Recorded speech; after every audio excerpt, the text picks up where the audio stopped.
People do many different things to raise money for charity. These runners are doing the New York Marathon. Every year, the race raises about $40 million. And these people are doing a sponsored skydive. There are also ways to raise money without taking exercise or jumping out of an aeroplane. These people are bringing cakes to a charity bake sale. The popularity of bake sales in the UK has increased dramatically over the last decade. Thanks in part, at least, to the popularity of the Great British Bake Off. This programme, which began in 2010, has encouraged people of all abilities to bake, especially when it's for charity. Today's sale at Oxford University Press will raise money for two charities: Macmillan Cancer Support and Adelante Africa, a charity that supports education and other projects in a rural area of Uganda. But this bake sale is different. She put some effort in. It's also a competition and will be judged by Daisy Watt and Emma Collin, who are chefs and professional bakers. And from the moment the posters appeared, people have tried to persuade their colleagues to join in. Oh, I don't know, I'm not a very good baker. Go on, it's for charity. Maybe.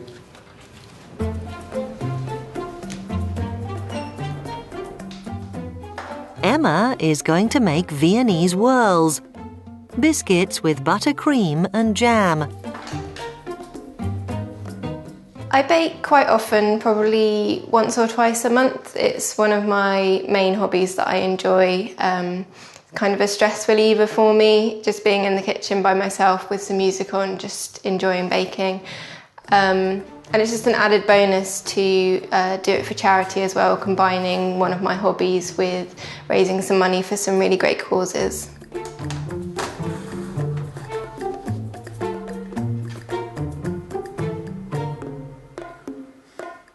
It's not the first time I've taken part in a bake sale. I've done several different kinds of bake sales for work and other things.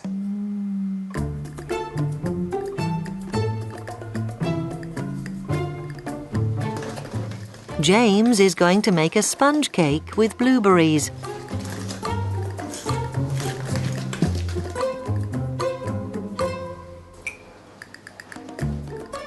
I bake not that often, maybe about, I don't know, once a month or something I might bake.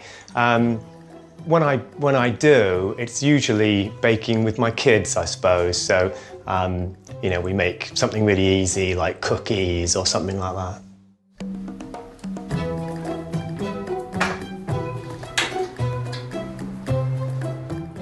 The cake that I baked today, I have baked that one in the past before, and so I'm quite confident that it's going to be okay at least, but I couldn't say that it's actually a speciality.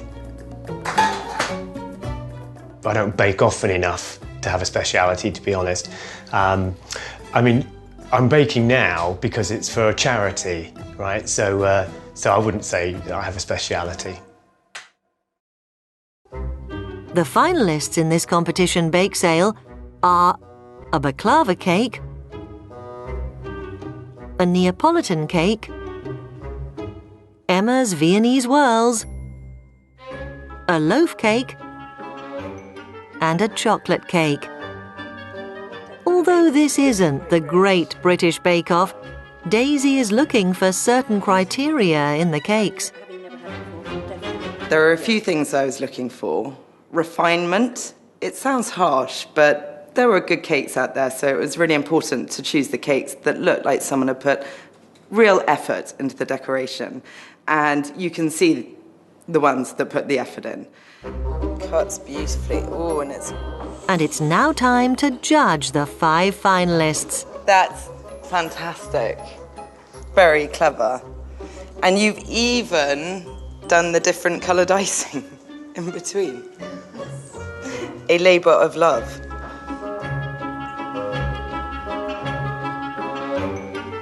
Really good sponge. The chocolate sponge is delicious. It's not over chocolatey, it's just...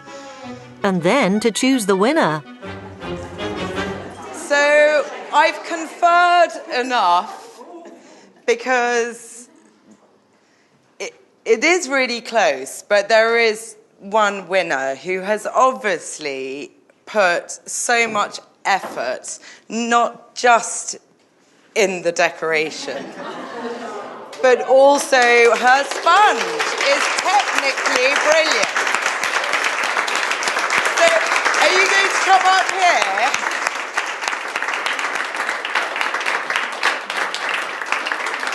It is fun. And now the only thing left to do is to eat the cake and give money to the 2 charities.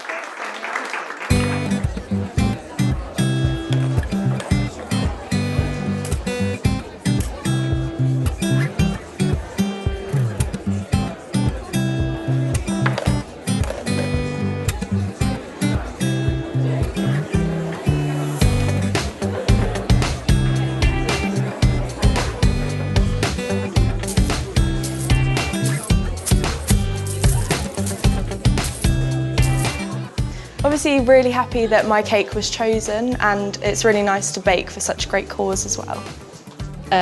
They were really complimentary about my bake, which was great. But a biscuit, I don't think is going to stand up to those beautifully iced cakes that we had. So the standard was really high. I mean, I'm not the best baker in the world, I know that. But, you know, as I say, it came out really well and it raised loads of money for the charities. So no, I'm really pleased I did it, yeah.